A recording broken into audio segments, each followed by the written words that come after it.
Hey guys, welcome back to the third part of the Sonic Frontiers review series. This video will focus more on the gameplay of Sonic Frontiers and will be the last video concluding this series. Now, the gameplay is one of the most important aspects of a game for me.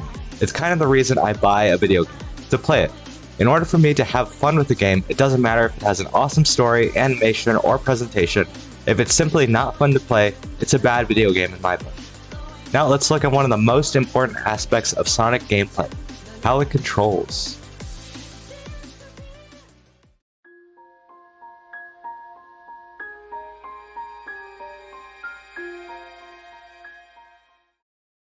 Now, I'm just going to come out and say it, I love open world games. It's just simply fun to play a game where the boundaries are so few and far between.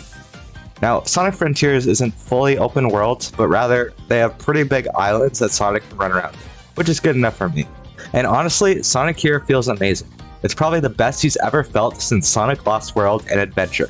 And hey, don't judge me, Sonic Lost World had some pretty good controls, and it was a pretty polished game. Sonic turns quicker in this game than in past games where he could just be running straight the whole time, specifically in those boost games. Sonic's double jump is actually useful at some points for platforming, surprisingly, and Sonic's boost finally finds that balance between going fast and being awesome, but not too fast to become uncontrollable. They really made a lot of good changes here.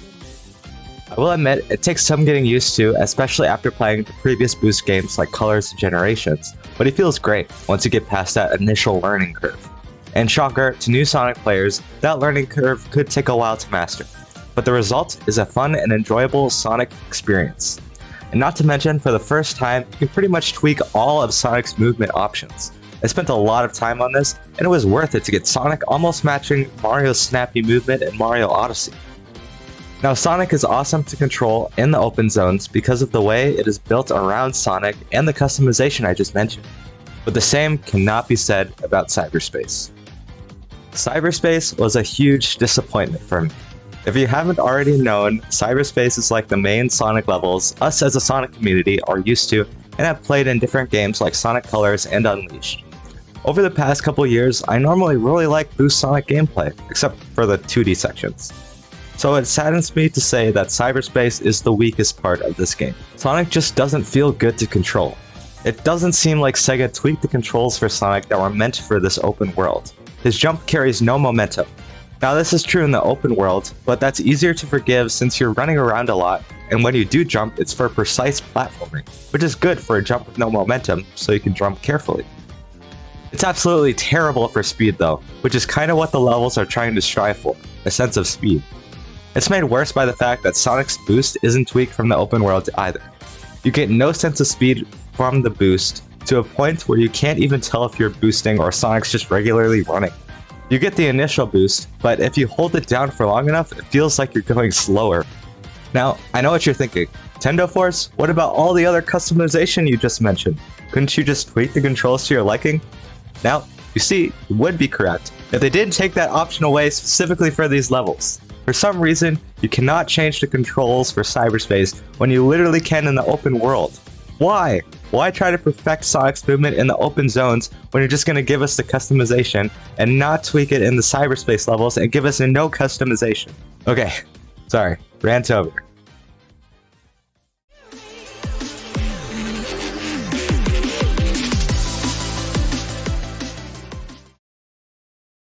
Now, the gameplay progression in this game is a very interesting choice.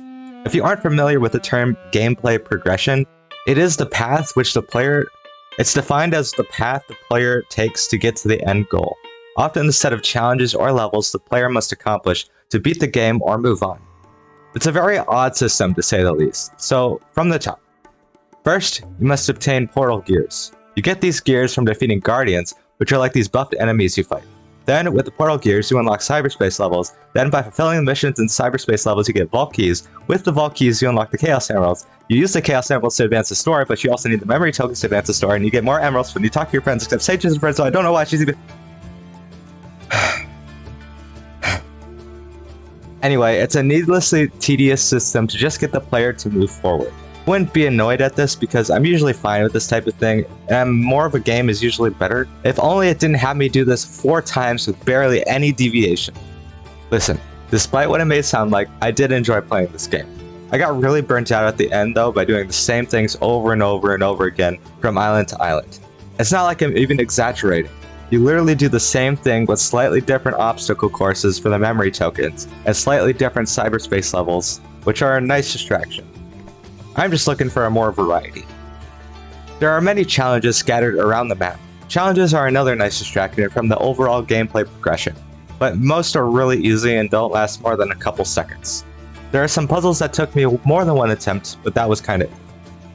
They do clutter up the scenery too, which is just me nitpicking now. They do unlock the map when you beat them, but like most of the game, they're just too repetitive with barely any variety. So it's kinda nice that they only last a couple seconds. One thing I did appreciate was the little puzzles and minigames at the end of the first 3 islands and I guess the 5th. They offer these little puzzles that actually take some brain power to solve. I wish there were more of these because I actually look forward to them, as they broke up the repetitive gameplay loop. But again, there are only really 3, 4, 5, the 5th one being reused. Now that I've gotten all my negativity out in this section, let's talk about some good stuff, like the combat.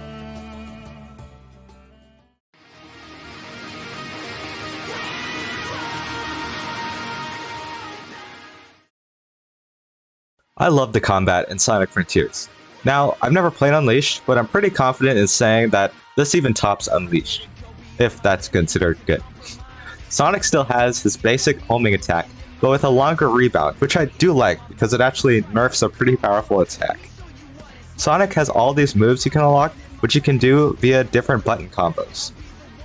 I grew to learn and master this system, and I gotta say, I love it. They found a way to make combat in a Sonic game by not just mashing the jump button all the time. The enemies in Sonic Frontiers are pretty good. I do like the ones that require certain moves to take down. But there are still some stinkers, like that dog one that forces you to stand still on the 5th island. Bane of my existence. I'll take this time to say that the parry is absolutely OP in this game.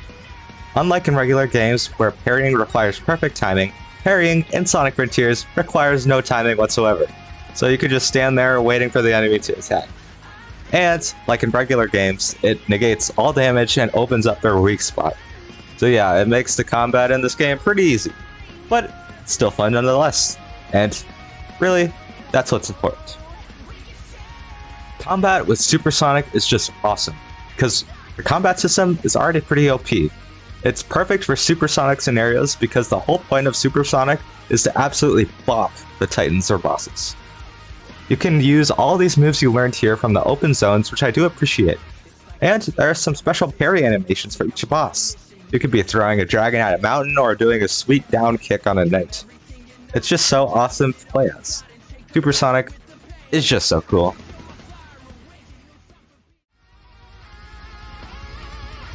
The gameplay in this game might not be the best ever in terms of video games, but it does do the job as a Sonic game by making it easy to grasp but hard to master. It's super fun to play in the open zones when you're not doing the same challenge over and over again, of course. And it really just depends on your taste. If you want to play an open world game where you're traveling at the speed of sound and don't mind a little repetition and a small learning curve, I would absolutely recommend this game.